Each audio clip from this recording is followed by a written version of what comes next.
Ok, dans cette vidéo, nous allons procéder, dans ce laps, nous allons procéder à l'installation de notre base de données, à la création de notre base de données. Alors, avant de créer la base de données, nous allons bien entendu nous assurer, en ouvrant une session sur SRVDC01, nous allons nous assurer que le compte Owner Oracle a bel et bien été créé et qu'il est membre du groupe admin du domaine. Bon, en fait, normalement, c'est le cas puisqu'on l'a utilisé pour l'installation de notre instance Oracle. Nous allons nous loguer. Et la première chose à faire, en fait, sous Windows 2008 R2 spécifiquement, c'est un problème que l'on rencontre spécifiquement sous Windows 2008 R2. La première chose à faire, c'est de venir dans Oracle Home,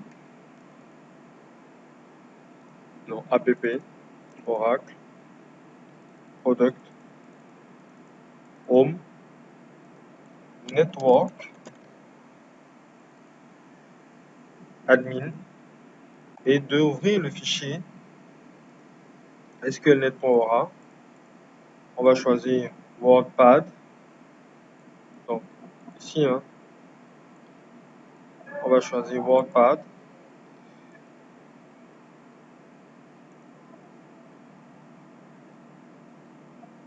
Voilà. Et on va venir changer le NTS à None. Alors, on va enregistrer notre fichier sur le bureau, parce que de toutes les manières, on n'aura pas le droit de l'enregistrer tout de suite dans le dossier. On enregistre sur le bureau. Et on ferme, on met ça de côté, on va cacher notre outil de tâche suivante. Ce qu'on va aussi faire, c'est ici dans Organiser, on va faire option des dossiers recherche, affichage.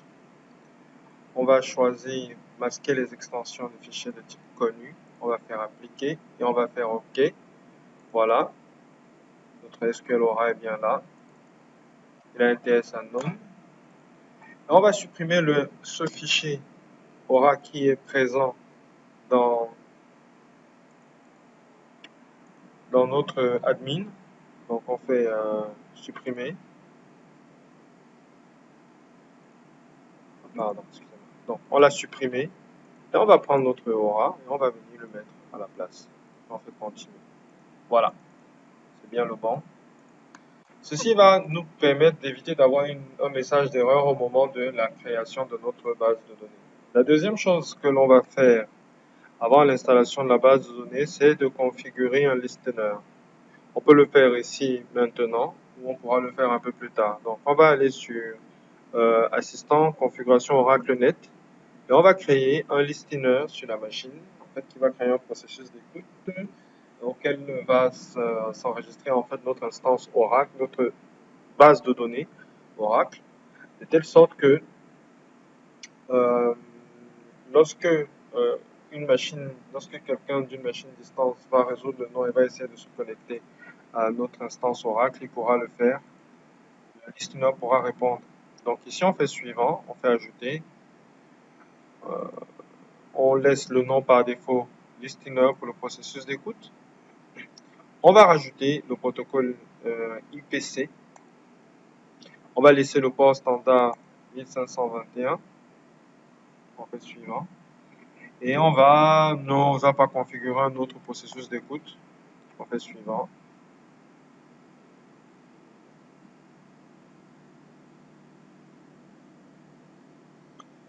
On fait suivant. Et on fait terminer. Voilà, notre processus d'écoute est créé. Nous sommes dans un environnement de TP, donc on ne va pas se prendre la tête. En environnement de production, on aurait en environnement de production, en fait, on aurait ajouté des ports, ouvert des ports sur le serveur, etc. Un autre truc aussi à faire avant de parler justement de ces ports, c'est ici au niveau des paramètres de la configuration renforcée d'Internet Explorer, on va désactiver pour les administrateurs et les utilisateurs. On le fait parce que nous sommes dans un environnement de labs, d'accord? on le fait dans un environnement de labs. Dans un environnement, on aurait pu laisser pour administrateur. Et ensuite, au niveau du firewall Windows, on va le désactiver pour nos besoins en fait de test. Voilà. Firewall. Voilà.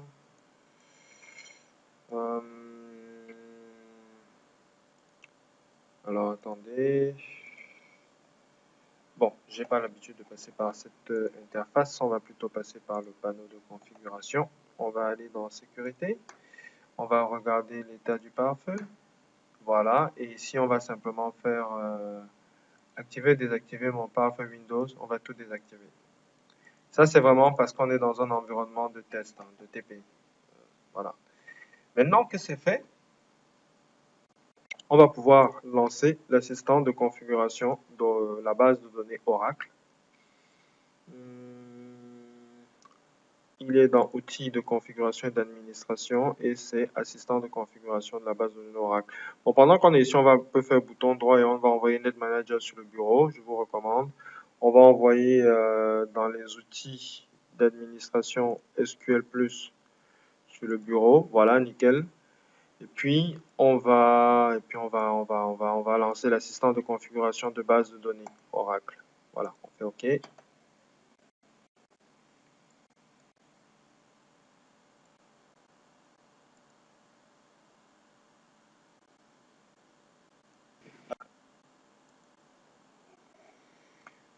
Là, on va faire suivant. On va choisir créer une base de données. On fait suivant. On va on va choisir base de données généralisée ou traitement transactionnel. Donc, on choisit ce modèle. On peut afficher les détails si on veut. Hein.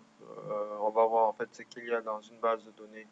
Un modèle de base de données généralisée traitement transactionnel nous indique quels sont les composants de base de données qui sont présents, les jeux de caractères, les fichiers de données.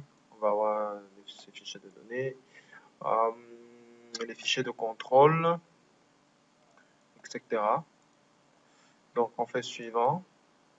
Le nom global de notre base de données, ce sera orcl.virtual.com. On fait suivant. Ici, on va laisser, alors ici simplement, on va laisser configurer Enterprise Manager. Enterprise Manager étant le portail web à partir duquel on peut administrer graphiquement notre Oracle. Donc on laisse Enterprise Manager, on laisse les tâches de maintenance automatique pour l'instant. On fait suivant. Ici, on va utiliser le même mot de passe pour les comptes d'administration. Et ça, c'est vraiment parce qu'on est dans un environnement de test. Si on était dans un environnement de production, on mettrait un mot de passe différent pour chaque compte. On fait suivant. Alors ici, on a le choix entre choisir le système de fichiers et Automatic Storage Management. Je vous recommande de laisser système de fichiers et vous verrez que Oracle sait automatiquement trouver l'emplacement des fichiers de dossiers, de données. On verra que les variables d'emplacement des fichiers sont déjà préconfigurées. On va faire suivant. On ne va pas intégrer de zone de récupération. Donc, ensuite, on va faire suivant. On va inclure des exemples de schémas. Script personnalisé, à la limite, on n'y a rien de spécial à faire. On va aussi au niveau de la configuration on n'a pas grand chose à faire pour l'instant. On va laisser ce dimensionnement tel qu'il est. Les jeux de caractères, on va laisser la valeur par défaut.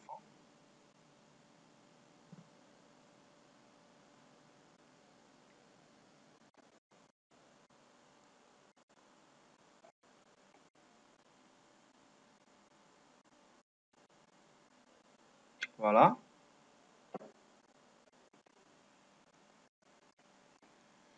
On fait suivant. Bon, on a le récap des informations sur le stockage, on vérifie l'emplacement. affiché, on fait suivant. On va laisser cocher créer la base de données. Et puis on fait terminer. On a le récapitulatif des éléments qui vont être créés au niveau de notre base de données avec les variables du paramètre d'initialisation. C'est fantastique. Pour enregistrer sous la forme HTML serveur, on fait OK et on fait terminer. Et la création de notre base de données commence. OK, l'installation de notre base de données est terminée. Nous avons la création de la base de données est terminée. Nous avons donc les informations sur la base de données dans le récapitulatif en fait de l'assistant de configuration de base de données.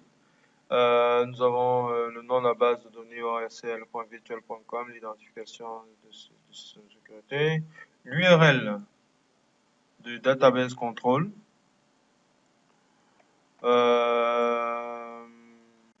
Donc ça c'est le récapitulatif. On va faire quitter. Donc l'installation est terminée. Ce qu'on va faire, c'est qu'on va vérifier que tout s'est bien passé. Déjà en lançant le database control. Le voilà. Vous faites bouton droit et envoyez-le sur le bureau parce que c'est quelque chose qu'on va utiliser très très souvent. Donc on lance le database control. Double-clic. Il se lance. On peut aussi lancer, voilà, là, il va se lancer. Premier lancement du database control.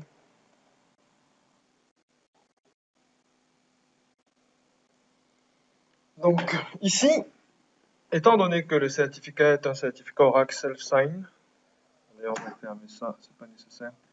On va donc avoir une alerte de sécurité qui nous dit que le site cause un problème, en fait c'est pas un souci. Il faut cliquer sur poursuivre avec ce site, non recommandé, effectivement.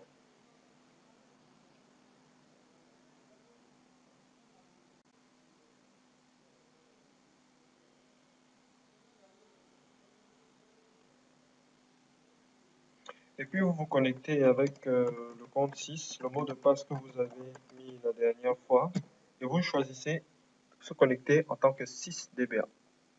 Cliquez. Pareil, hein, vous pouvez parallèlement lancer une invite, taper SQL plus /no log et ensuite faire connect 6 à 6DBA et taper votre mot de passe.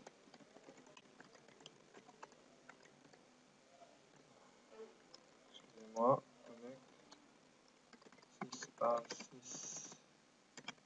6DBA.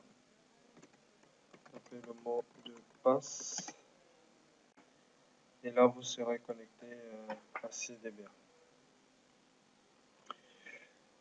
Donc, ça vous permet de vous assurer que l'installation d'Oracle a bel et bien été faite, l'installation de la base de données a bel et bien été réalisée, ce que vous pouvez vous rendre compte, en fait, effectivement, que la base de données a été réalisée. L'instance a démarré. De toutes les manières, vous ne pourrez avoir l'outil Database Control que si votre base de données a été correctement installée et si elle s'est correctement enregistrée auprès de notre listener. Donc, nous pouvons aussi afficher les paramètres du fichier de configuration, du fichier de paramètres en faisant show parameters. Et ben voilà, notre base de données est installée correctement. Je vous remercie d'avoir suivi et j'espère que ça a été instructif.